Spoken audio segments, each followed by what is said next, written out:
I'm Mary Nightingale. Welcome to the Piper podcast, How I Grew My Brand, where I talk to successful founders about how they made it, where the big idea came from, how they funded it, how they developed it, and in some cases went on to sell it. What were the pitfalls along the road to the status of brand legend, and what does success really feel like? Today, I'm talking to Kate Berski, founder with her husband Michał of the specialist haircare brand Curlsmith, selling what they describe as gourmet products for textured hair, whether it's wavy, curly or coily. Launched in 2018, the couple sold and exited the business in 2022 for $150 million.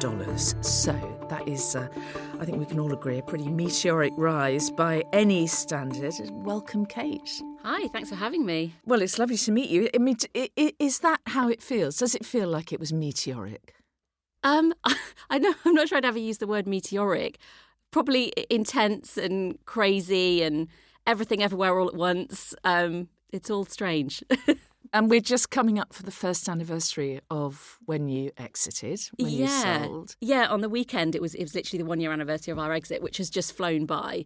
But it feels quite full circle because actually our first office, following on from Costa Coffee in Ealing, was just down the road from here. So it feels I think it'll be quite cathartic to talk to you about this today. Oh, good.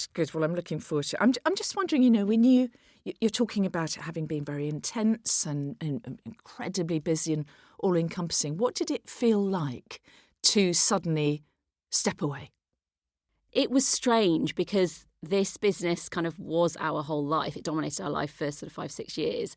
And we were lucky enough, many exits involve founders staying on for several years in some capacity.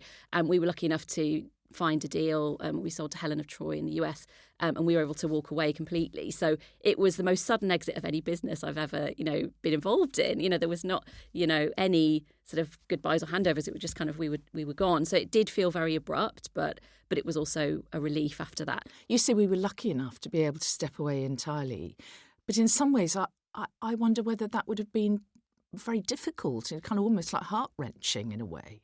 Yeah, people always say this to us. And I think, we, from the very early days, we knew that this was not going to be for the rest of our lives. We love the early stages, the setup, the scrappiness, the kind of creative part. And as soon as the business grows and becomes something different, more corporate, some of that spark, gets lost a little bit. So I think we knew it was time for us to kind of leave it in the capable hands of our team and of Helen of Troy to really grow it beyond that. So there was a little bit of sadness. I mean, I'm very emotional, and of course there were tears on the day, and I was sad to leave the team. But yeah, I think overwhelmingly we knew it was the right time for us to step away. All right. Well, we will talk more about that in a minute. But first of all, let's go right back to the beginning of Curlsmith. Where did the idea come from?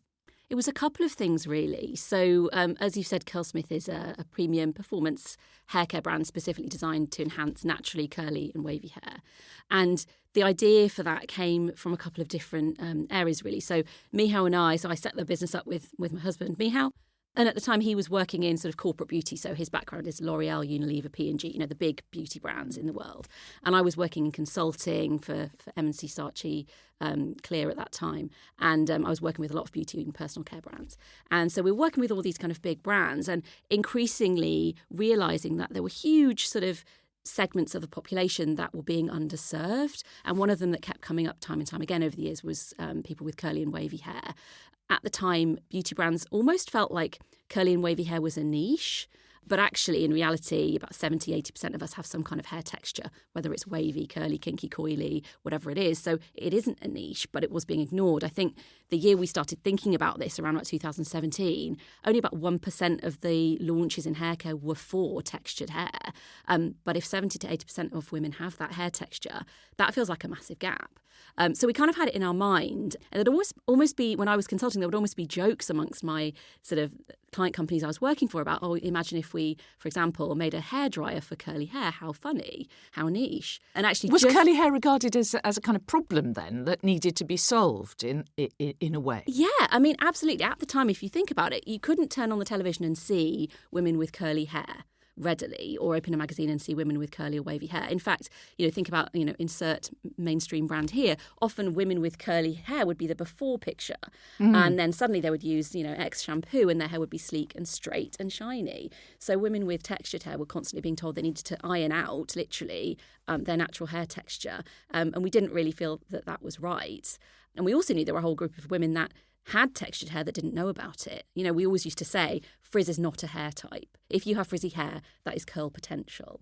You can do a lot to enhance the natural texture and really love the hair you have. There's no such thing as bad hair, only sort of the wrong hair care. So all of that was going on kind of professionally, and all of those insights and that kind of thing. And then I guess when it really became a thing was when it got personal. So we were at that age in our sort of early 30s where friends and family started having children.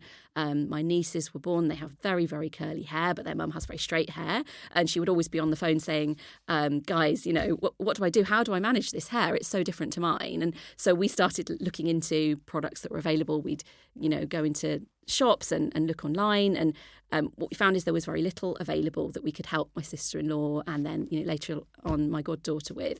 You'd walk into Boots at that time in the UK and there'd be a very small, if you were lucky, shelf of curly hair products. And they might have a specific type of person on the front of them. They'd be targeted at a specific hair type or a specific group. And others would be alienated by that. Or there would be a mainstream hair brand with a sideline in kind of curly or frizzy hair. But they weren't really specialists, and actually curly and wavy hair needs very different type of care to straight hair.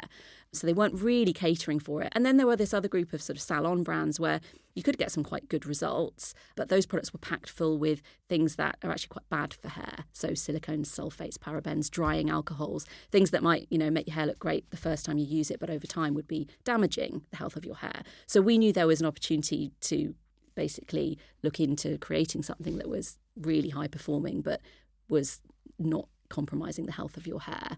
But, nonetheless, it was still kind of an idea for a long time, a year or more. And we kind of started off just sharing content, creating content, basically. So we were very much a kind of Instagram native brand around about 2017, 2018.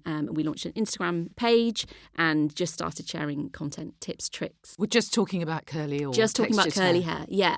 So we started sharing kind of recipes. What we noticed is because curly girls couldn't find the products that were both effective and really nourishing for their hair, they'd start making delicious and lovely smelling hair remedies in their kitchen, putting it on. So we were, sharing recipes about that and, just tips and tricks about how to look after curly hair. We interviewed trichologists, hairdressers who specialised in curly hair and just started sharing content. And what we found is there was a whole group of people who were underserved by the mass market that just were looking for this kind of education and information. So they kind of started following us. So we quite quickly built up this community of curly and wavy haired followers. And they kind of over time put pressure on us to actually put our money where our mouth was and kind of create the products that didn't yet exist. But how did you then take that step to create your own products? I mean, how did you fund that? How did it actually happen? Well, luckily, Mihal, my expertise is more about branding, marketing, and insight, the kind of creative side. But he's worked quite a lot in products, so bringing products to market. So he had a really good network of manufacturers and that kind of thing, formulators already.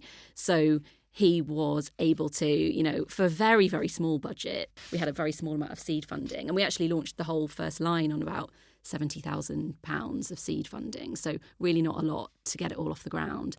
So tell me about your background. Are you and Mihal entrepreneurs by nature? Were your families entrepreneurial? Is that what you grew up within? Not exactly. I mean, I would say Mihal and I are very, very different.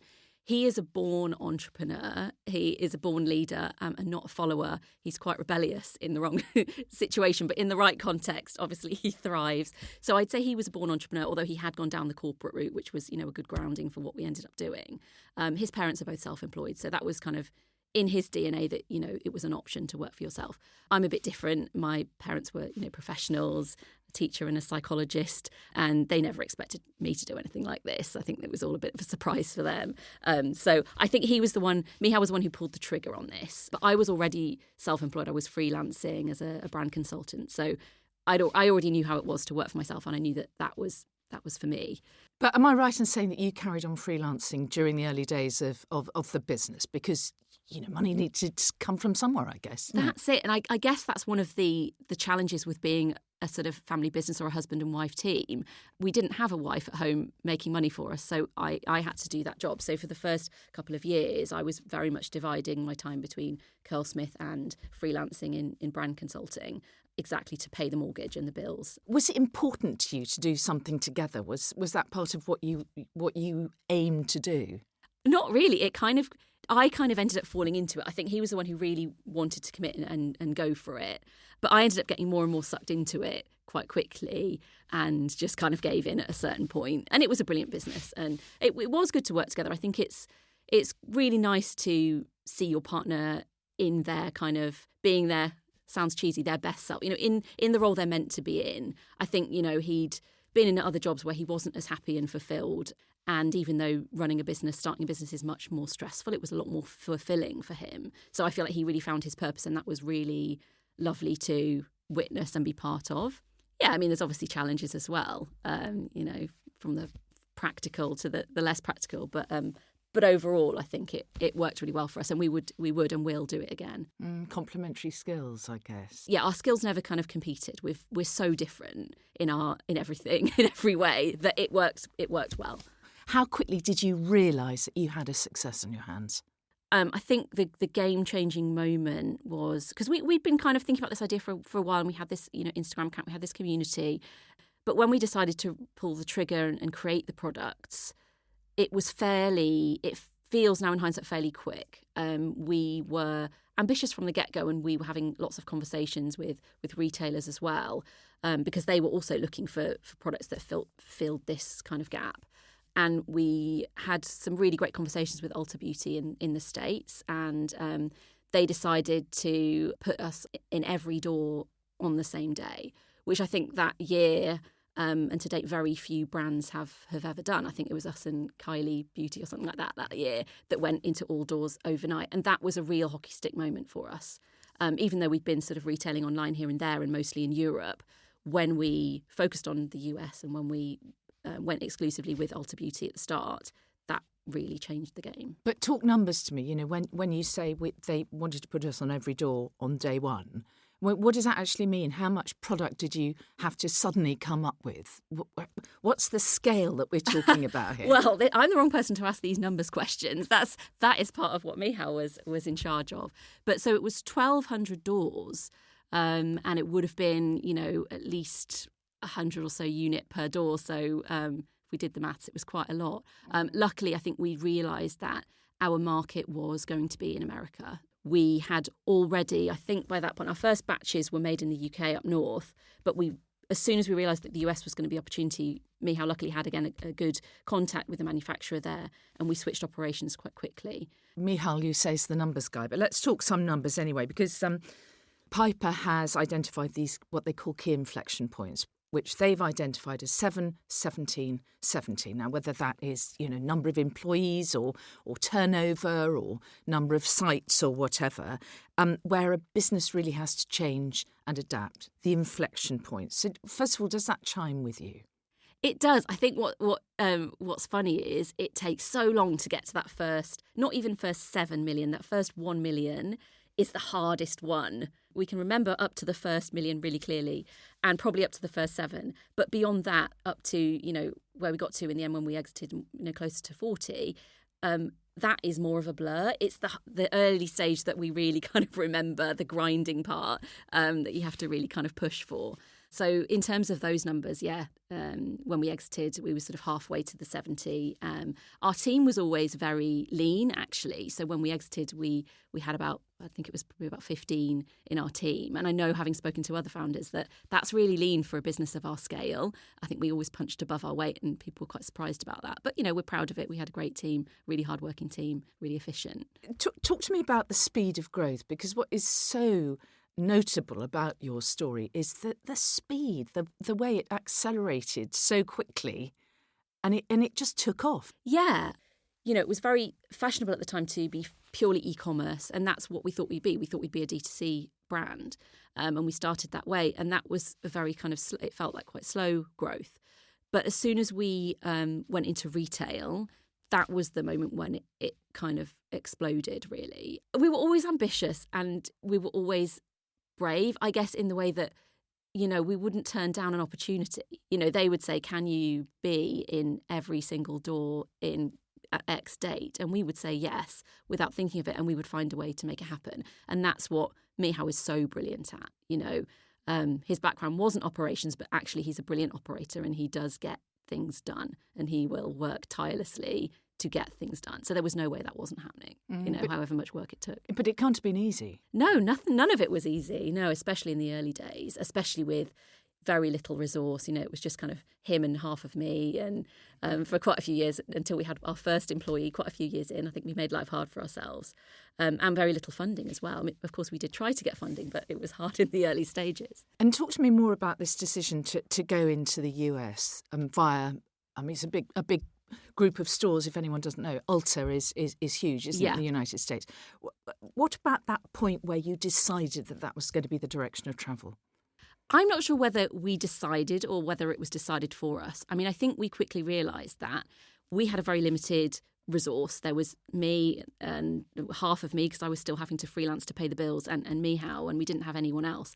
So we could, it would take the same amount of time and effort and energy to service, let's say, one individual salon versus one buyer who was responsible for a whole bunch of stores. So it was almost like an efficiency need that forced us to, not forced, that led us down that route of kind of going big or going bust, really. Did you see it as a massive opportunity? We did. I don't think we knew how big it was going to be. And, we also know from, Michał's background working for other beauty brands is, you might get listed in a retailer, but it's such a cutthroat environment and that competition for shelf space is intense. And, even, big brands, celebrity brands were in and out and they would be delisted if they didn't sell. So we knew it wasn't a guarantee because, they'd give us a try. We only had 4 products at that time for a very small line. And they were just kind of giving us a bash, really. And they had no idea how big it was going to be, and neither did we. And we ended up by the time we exited, being the number 1 textured brand at Ulta with the biggest shelf space compared to some very kind of big and not independent brands. So I think it was a surprise. We're grateful, obviously, to them for giving us a try, and I don't think we or them knew how successful that partnership was going to be. And it can't have been easy to get into other retailers after that. I mean, you were exclusively with Ulta? No, we were exclusive with Ulta for quite a few years, and I think that really served us well. I know brands can be nervous of that, but if you do sign that exclusivity agreement, they really will support you and grow you. And you can be focused as well, especially with our limited resources. We could then focus on that.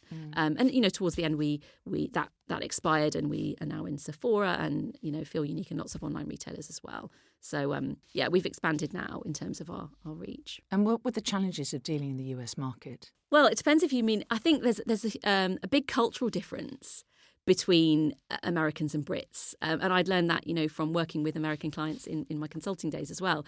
It's our natural instinct to be quite self-deprecating as Brits. And I still find it quite uncomfortable to, toot my own horn or whatever. But in America, that doesn't wash. You really have to be your own hype girl. I think that's where it's useful to have a partner as well, because you can hype each other a bit. I think one of the brilliant things that we loved is Americans are so open to outsiders and to people from all different cultures. Who's this, funny British white girl and this guy with this foreign accent? Your husband's Polish. My husband's Polish. He doesn't mind me saying, he describes his accent as his Dracula accent. And he's brilliant. He's so fun. He's brilliant. But I think, Americans are so used to that kind of multicultural landscape, and you do feel like, as a business person, you're really taking on your own merit, and the opportunities are huge. And, people in business are so open-minded that was really, really refreshing and really encouraging. So we felt like even though there was geographical barriers and cultural barriers and even financial barriers, figuring out the American tax system and incorporating a business over there, it's all difficult, and it can put a lot of people off. But actually, the sort of more important barriers are not there necessarily. There are obviously operational issues. I think to be in the US, it's such a huge market. You really do need to be cost efficient to manufacture there. So if anyone's thinking of launching in the US, I think it's worth looking into manufacturing facilities, distribution facilities over there. That makes a huge difference. What about e-commerce and, alongside that? Yeah, we were always actively an e-commerce brand. And I think over time, the balance shifted and, a greater proportion of our revenue came through e-commerce, through our own website, through, beauty retail sites like Feel Unique and that kind of Look Fantastic, that kind of thing. And we did invest more and more as we grew the team. We knew that there was a gap for, e-commerce teams. So, we then had a group of people who purely focused on direct to consumer. So we're able to kind of build both sides of the business and be, because I think you need both to be truly sustainable. You can't just have all your eggs in one basket. In terms of brand discovery, retail is excellent, because the first thing someone does when you hand them a hair product is open it and smell it and look at it. It's quite a tactile experience, and you don't get all of that through online, although we worked really hard to kind of bring to life the texture of the product and how you used it and how it looked and that kind of thing. Did you have to back it up with a big marketing drive? At the beginning, we didn't have a lot of budget, so we had to be quite scrappy. Luckily, we launched during the days when organic growth was possible on social media. So before the iOS changes, you could put something out on Instagram and people would see it. So we were really lucky, and we did a lot of work with influencers, and we kind of turned our community into influencers as well. I think all of the early orders that we sent out had a little card in saying, please take a selfie with Curlsmith and, tag us and that kind of thing. And people really would do it, and they spread the word for us. So we were lucky to get a lot of kind of free ambassadorship. Because you didn't have the budget to do a big marketing campaign. And we were cheeky as well. We would rather ask for forgiveness than permission. I remember I went out to the States for at the beginning when we just launched, and I would literally stand in the Ulta stores, and the Ulta store managers were brilliant. They were so open to any kind of guerrilla marketing. I'd stand in the doorway and collar anyone who had curly or wavy hair and have a chat to them, and funnel them towards our products and that kind of thing. So stand in the car park handing out flyers. I'm sure that was quite naughty, but we would do anything that we had to get creative because we didn't have the budget. Because I remember in the early days, for example, a couple of buyers in the UK, and they just looked at us like, what, curly hair? That doesn't seem like a thing that anyone really needs. We really, and in the early days, trying to get investment and really trying to convince people that this is a category worth investing in. This is a valuable and growing and exciting category just there for the taking. And honestly, most of the job in those early pitches was trying to persuade people that this wasn't a niche, that this was a really important category and it was going to become more important. And of course it has done. But in the US, that category of curly and wavy hair was already there. It was already established. So the barriers were lower. Why do you think no one had really, or so few brands had actually gone into that space? I really don't know. I think there's also this, I think you said earlier, did they think curly hair was difficult? And I think, even people who have curly hair think it's difficult. We'd have so many customer service. When I was doing customer service, most of it was just, oh, help me, I've got really bad hair. Even in hairdressing, up until really recently, hairdressers in the UK were not naturally, or automatically, I should say, trained in curly hair, in cutting curly hair. And it's a very different thing. I mean, any curly hair listeners will know that you can't just rock up to any old hairdresser and expect them to understand your hair type and how to cut it and the techniques. And there are very few specialist curly hairdressers in the UK and in the US. So it's treated as this other, but actually it's not. Like, most of us have some kind of hair texture that we're not, treating to its full potential, really. Do you have curly hair? I'm trying to. I don't have curly hair. I've had more of a wave. My husband has, curlier hair, and actually, he, much to my dismay, I don't think he cut it from the day he started the business till the day after we sold it. So he grew this kind of Fabio-esque mane of curls, because he insists, of course, on trying every single sample and every single product that he made. So he had this, huge mane of hair for most of the time, which was quite amusing. But yeah, of course, it's so important. I mean, every day from the day we started it, there was something new to try in the shower. And whether or not it was suitable for my specific hair type, I would give it a go. And what about the brand identity? Did you have from the beginning a clear view of how, who, what you wanted to be? I think who and why was clear. I think what we wanted to look like was a bit different.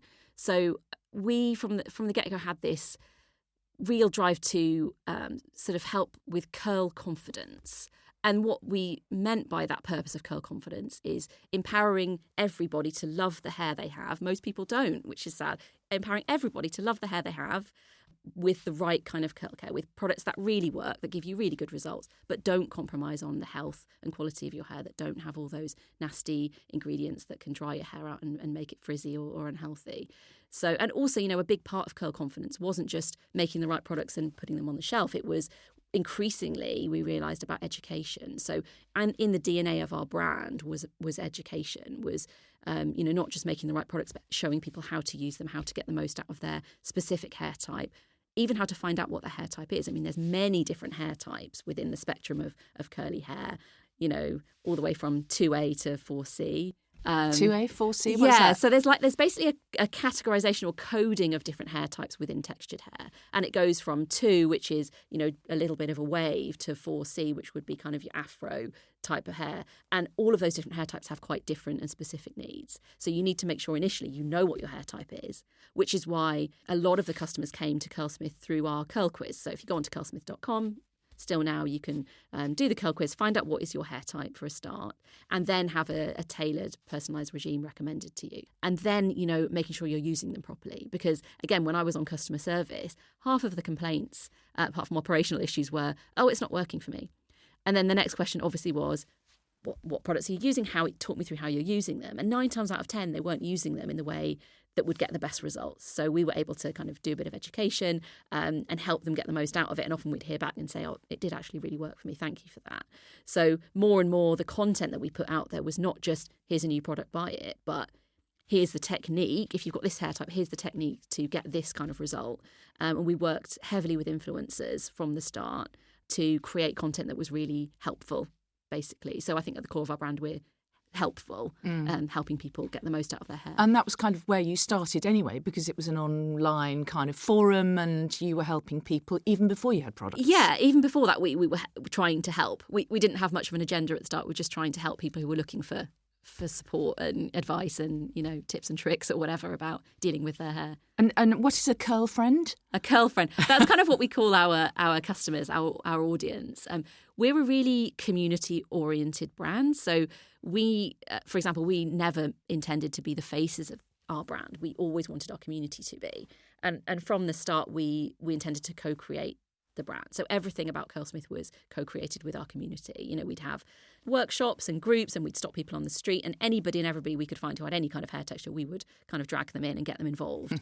And they helped us design everything from the initial lineup to the ingredients to the benefits, even to the brand name. So our sort of company name, registered company name, is different from our brand name. It was something about recipes. Recipe Products Limited is we intended to launch the brand Recipe.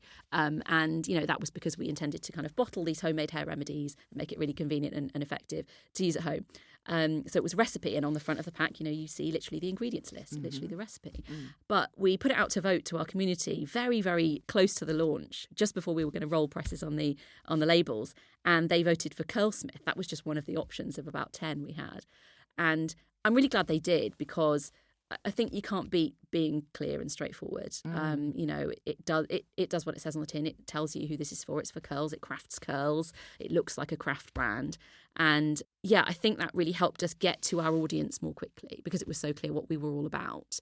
It can be a bit scary to be so defined about who you're going after, but I think if you target narrow, you will catch wide. So, we were always community driven. I think what was great about that is we'd involved so many experts, influencers, members of the curly community in the creation of our product, that by the time we launched it, they already felt invested in the brand. They would be able to say, here's a new line from Curlsmith, and I helped create this. I helped, decide what was in this. So it was created like for and by curly girls. So everyone in a sense was an influencer. Yeah, exactly. All of your customers. Yeah, and we always featured a lot of sort of user-generated content. Many of the models that we use in our communications were just customers who, had amazing hair and were able to show amazing results with Curlsmith. So we were often kind of making people's day by inviting them to be involved in a campaign or be on a poster in Ulta or something like that. So the tone of voice, I'm getting very much is a positivity and inclusivity. Yeah. Definitely inclusive. I think some brands were focusing on a very specific part of that market and alienating others. And we were always inclusive, even down to the branding is very unusual in terms of the look and feel. Is quite unusual in that space. And it deliberately doesn't have, a woman on the front. I think as soon as you've got a face on the front of a pack, you're going to put off anyone who doesn't relate to that kind of identity. So we were careful to not exclude any kind of hair type or gender. We were very inclusive and straightforward as well. I think it can be really confusing and complicated, the world of curly hair, because it is so different to sort of straight hair and the mainstream. So yeah, a lot of people would come to us very confused. I don't know what my hair type is. I don't know what to use. I don't know how to use it. And we were able to, guide people to the right kind of way to take care of their hair. And I think in so doing, we almost ended up attracting a lot of people who were very new to the market. We almost kind of grew the category. We weren't attracting so much of the, curly hair experts, but, people who were like, oh, I've got a feeling there's something going on with my hair. I've kind of got frizzy hair. I think I might have wavy or curly hair, but I don't know how to kind of bring that out or enhance my natural hair texture. So we were able to sort of guide people to the right products, the right techniques to kind of really discover their hair and how beautiful it really was for the first time. And that was so rewarding. How difficult was it to actually develop the products? Because you've said, they just didn't really exist. And your husband had contacts with manufacturers and so on and producers. But how did you specifically decide what the products would be? One thing we realised really quickly is this isn't skincare. It isn't hope in a jar. Your customers will know instantly if your product is working for them or not, and they will be very vocal about it. So, we knew that this stuff had to work, first and foremost. It didn't matter that we could put the most beautiful natural ingredients in. It had to work, had to give them results or they wouldn't be happy and they wouldn't come back. So we were always obsessed by formulas, and it was a very iterative process to develop the formulas. We had, 20, 30 iterations of a formula often, and we'd kind of test it, send it out to our panel of curl friends. They would give their feedback. We'd change things. And it was kind of painful, but it was worth doing because we ended up with a set of products that were very effective. The initial lineup, I think it was very different for anyone who has straight hair. The products are very different. So we had a co-wash, which is basically a kind of conditioning wash, a bit like a 2-in-1 shampoo conditioner, but more swayed towards conditioner because curly hair tends to be it needs more moisture. It tends to be drier, more porous. So we had a co-wash, and I think we had a conditioning product, 2 styling products. So it's a lot more, curly hair care is a lot more about styling and a lot less about kind of shampooing. How important was the African, Caribbean community to that? Because you talked about how this was already a more developed area in the United States, and that, I'm guessing, is because of that community being larger there. So what was the relationship that you forged? Well, we never set out to target any particular ethnic group. So when I say 70-80% of women have textured hair, that's everybody. We never targeted any specific ethnic group. And in so doing, we became really inclusive. So I think when I last saw the data, I think it was about 50% of our audience were people of colour and 50% were Caucasian. So very inclusive. And our influencers and our audience were, had every different kind of hair type and every different kind of ethnicity. So everyone was important and everyone was invited. You're listening to the Piper Podcast, How I Grew My Brand. I'm talking to co-founder of Curlsmith, Kate Berski. How different are your products, actually? What is what you call clean curl care? Yeah. What does that even mean?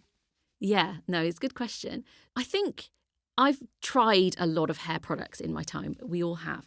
And I kind of put them in a few different categories. And it tends to be, if you want to go out and find a natural product, so a non-toxic, no nasty chemicals kind of product, there are so many of them that you try it and your hair ends up that kind of squeaky, dry feeling. So you've compromised on the results for the kind of integrity of the product.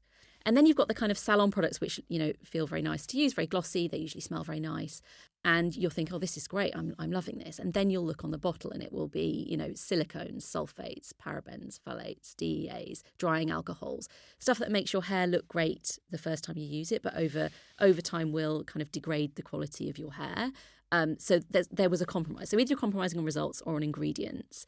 And then the other compromise is about the focus of the brand. So lots of brands, particularly now, have realised there's an opportunity to take care of textured hair. So they've launched a curly hair line with very little real understanding of what curly hair would need in terms of the makeup of the line, in terms of the ingredients and the performance of the products.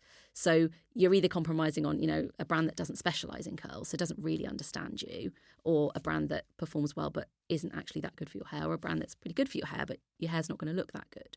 So we were obsessive about creating a line of products which didn't have any compromise.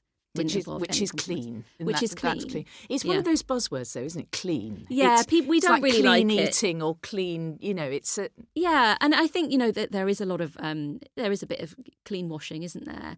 And there is definitely a place in cosmetics for kind of those safe synthetics. I mean, some natural ingredients are actually quite harsh, so you need to get the balance right. Because right from the beginning, you were very clear on your environmental credentials, weren't you? Yeah, we were always vegan, cruelty-free, no sort of damaging ingredients, and using lots of natural and nourishing ingredients. So that's where kind of the hair recipes came in. And then towards the end, when we had a bigger team and a little bit of a bigger budget, we had the luxury of being able to invest in some more kind of environmental, social, community initiatives as well. Piper is a B Corp, which, really draws me to any business that's a B Corp because I believe in it so much. And we were on the journey to becoming B Corp. So hopefully that will happen. And we also started working with hygiene poverty charities. So in the States, there's a project called Project Beauty Share, and over here it's called Hygiene Bank. And one thing that we became aware of over time is there are, food banks and things like that, especially in, times of financial crisis. But they don't give out personal care products, so feminine hygiene, shampoos, conditioners, that kind of thing. So there's a bit of a gap there. People still do need those personal care products. So organisations like the Hygiene Bank, Project Beauty Share, give away beauty products, personal care products to low-income families and individuals, helping them with, getting into interviews and that kind of thing and supporting them. So that was really nice that we were able to then kind of invest back a little bit into the community at the end. I want to talk a little bit more about the relationship between you and Michal and building that up and working together. There must have been challenges of living with this 100% of the time. Yeah, I think it can become a bit all work and no play, to be honest. And it was very intense, particularly, he did work incredibly hard. It was 7 days a week for quite a few years.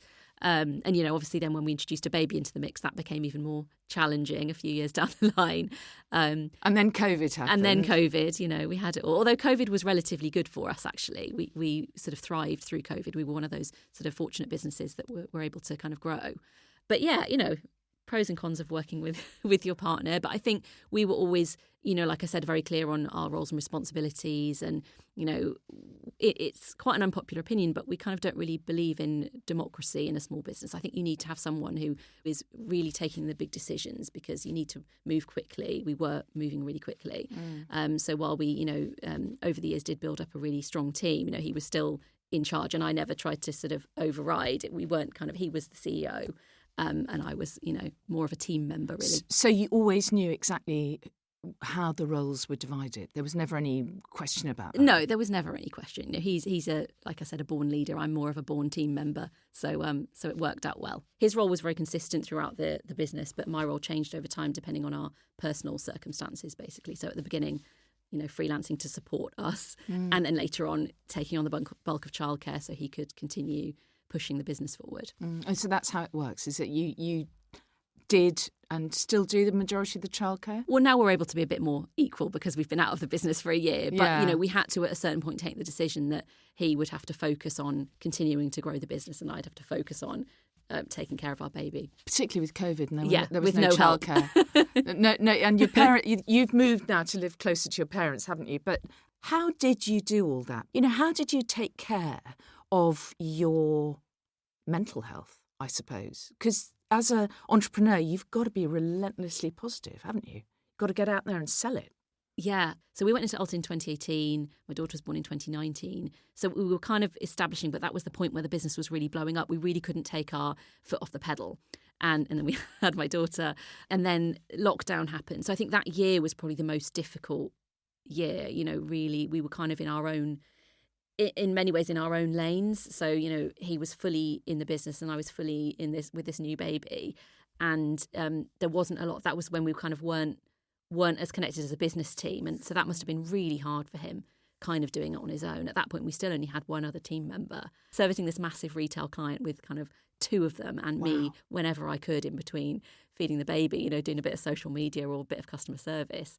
Yeah, I mean, I remember being hours after giving birth and, you know, being on our Instagram account trying to reply to customers and thinking, this is not right. Like this, if I had a real job, I'd be, you know, having a bit of maternity leave now. So there wasn't balance for quite a few years. And it's not popular to say it, but, you know, that felt like the only way we could kind of make it happen. I think now we learned so many lessons from that. Though obviously we survived and thrived and lived to tell the tale, but I don't think we would do any of it in quite the same way again. Really? What would you do differently? We would grow the team much more quickly, much earlier. So I think we were so obsessed with bootstrapping and the lean startup and never wasting a penny, you know, and that's how we survived, you know, day to day. You know, that's why the business didn't die, because we were so careful with money. But at the same time, I really think when we did start to grow, we should have brought in some more heavy lifters more quickly, particularly when I was going to have to step away from the business to, you know, have a baby and that kind of thing. Yeah, I think in hindsight, we would probably have a team from the outset and not try and do quite so much on our own. What were the key appointments when you did make them, do you think? I think a big game changer for us was Jennifer Moran. She was our president of North America. So she was, you know, till the end, probably our only fully US-based employee, which is quite funny for a US-oriented business. She was a brilliant hire because we knew her because she was a buyer at Ulta Beauty formerly.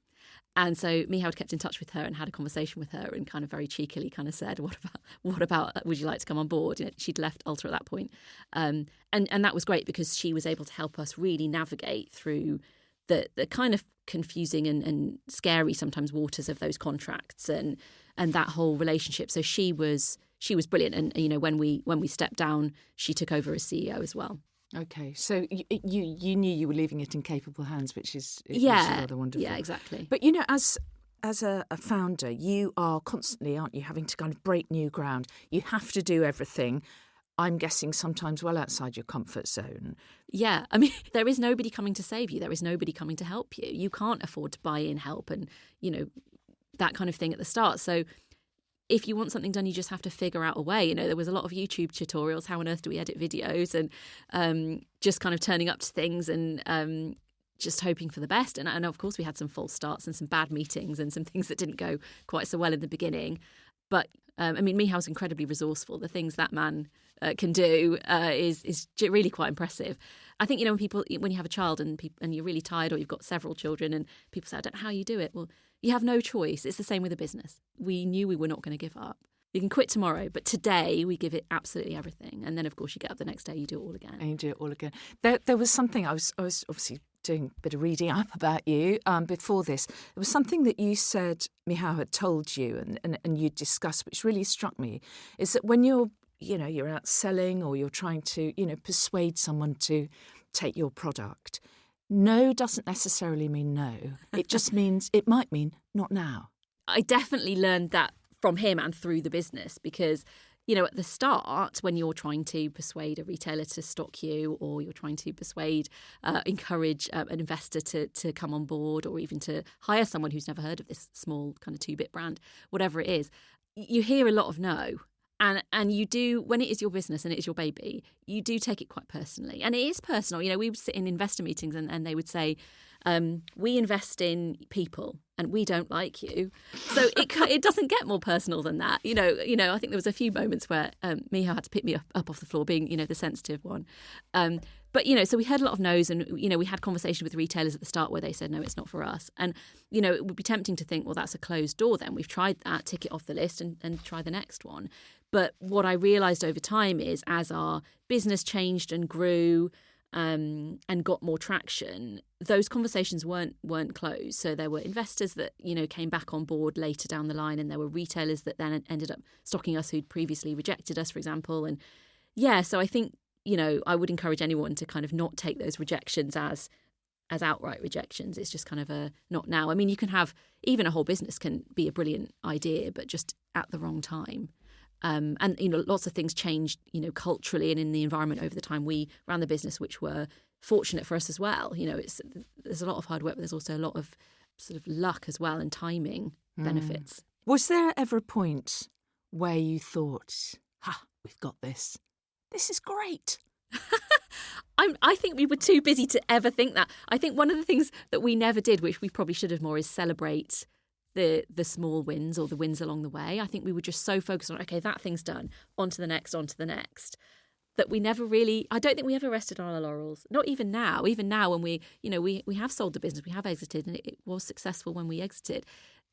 Still, we kind of have these nightmares of like, oh, but what something could go wrong. It's you're always just waiting for something to go wrong. I think it sounds terrible, but it's peppered. Having starting a business is peppered with landmines. Things come out of left field all the time that you just can't foresee. Legislation can change. I mean, there's lots of different rules and regulations in the US about what you can put in products, and that would be changed, and you would have to overnight reformulate every single thing in your line, and at huge expense and difficulty. So even if you're doing everything right, things just come at you out of your control. And we saw businesses bigger than us fail in the time. So you never really rest on your laurels, I don't think. So wind forward then to last year.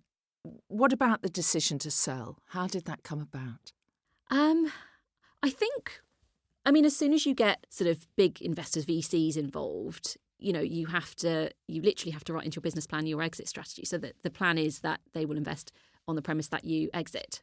I think we felt that we'd taken it as far as we wanted to, and that we were ready to have a new challenge, focus on a new category. But the decision to sell and actually selling are two very different things. The process is not guaranteed. Plenty of brands are on the market for years and they don't sell, and it's quite a complicated and stressful process in itself. So it's not like we decided to sell and next day that was it. It was it took a year or so, I think, from the decision of it's about time to the time that we actually exited. And you were in agreement, were you? Yeah. There was never any question. Yeah, and I think, when we started the business, we didn't have a family, and we had much sort of simpler lives, and we could work in that in crazy intense way. And we both craved more balance. And we just felt it was time to kind of step away, spend some time together as a family while my daughter was still young. But as you say, it's not simple selling, is No. it? It takes time. And was that a stressful process in itself? Yeah, it was like an additional job. I think when you grow really quickly like we did and you start quite small, you don't think, or you don't have time to have all of the kind of processes and paperwork and policies and everything all lined up neatly and everything, signed off from 5 years ago. So there was a lot of work behind the scenes to kind of gather together all the materials and the evidence to make sure we were handing over the business in the best possible shape. I think because we'd grown so fast, we didn't have all that stuff in place. And again, that's another thing that we'd know for next time, that we'd have a lot of things set up from the get-go that would make it kind of a cleaner proposition. Until it was signed off, we never really believed it was true. And then it happened and you got sick. I know, both of you, didn't you? Went to bed for about a month. We got so ill. I think it was just that big release. You don't allow yourself to be ill when you're so busy. And then I think people have that in holidays sometimes, don't they? Did you feel any grief? Any sense of loss at having sold your baby? Yeah, it's funny because by that point I'd kind of transferred those emotions onto my real life baby. So probably it was easy for me. But yeah, I was still sad. It felt very abrupt. I think I would have loved to have, properly, because most of our team didn't know. Our senior leadership team were part of the process to sell the business, but the rest of our team didn't know. And that felt strange. I did feel like I would have liked to have a few more conversations and just make sure everyone was okay. But we kind of just had to kind of close our laptops and walk away. Wow. Did you pop the champagne? Did you? We thought we would. We still have a bottle of champagne on ice for a year that we were supposed to pop when we sold. It didn't feel, people always imagine it's like woohoo, champagne, jumping on a yacht, but it doesn't feel that way because your whole purpose in life is suddenly gone. Do you miss it? We miss what it gave us in terms of purpose and drive, but we've got other projects kind of going on and we're no longer in control of it. So I try not to look at much. Obviously it pops up and people mention things and things come up on Instagram, and I think, oh, they're doing such a good job. I'm so proud of them. I think it's in really good hands in the team and with Helen of Troy. So I think it will thrive.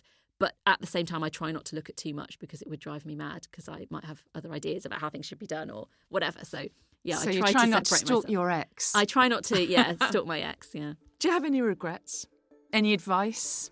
I think we made life harder for ourselves than it needed to be by not getting the support that we needed at the right times. So we should have got more money more quickly, we should have got a bigger team more quickly, and we should have sought the kind of softer external support, because it can feel quite lonely and people don't understand. People would say, well, if it's this hard, if he's not making any money, why is he doing it, or whatever. But you have to kind of keep the faith, and so it's good to be surrounded by people who really understand what it is and what you're trying to do, and that it isn't going to be an overnight success. It doesn't feel that way at the time. Are you going to go again? Yeah, we'll go again. We've got too many ideas, we've got too much energy not to, and we'll probably do it together. I won't, yeah, we will. We don't know what or when, but we've already got a lot of ideas and obviously a lot of opportunities coming to us, so it's a really exciting time, actually. Well, come back and tell us all about it when you have the next one. Will do. Kate Berski, it's lovely to talk to you. Thank you. You too. Thank you so much.